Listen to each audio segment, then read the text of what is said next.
Supreme court ने NEET UG 2024 के इम्तिहान के बाद मेडिकल कॉलेजों में दाखिले के लिए जारी काउंसलिंग के अमल को रोकने के लिए कोई भी उबूरी हुक्म जारी करने से इनकार कर दिया।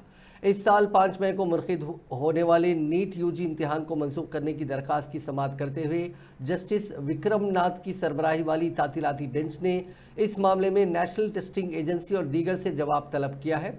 बेंच में जस्टिस एहसानुद्दीन अमानुल्लाह भी शामिल थे। अदालत उस्मा ने कहा कि ऐसा नहीं है कि आपने ऐसा किया है इसीलिए इसमें कोई तब्दीली नहीं की जा सकती। एतमाद मुतासिर हुआ है और इसलिए हमें जवाब की ज़रूरत है। आपको यानी दरख्वास्त पर जवाब देने के लिए कितना वक्त दरकार है? अदालत दोबारा खुलने के फ़ौरन बाद वगरना काउंसलिंग शुरू हो जाएगी।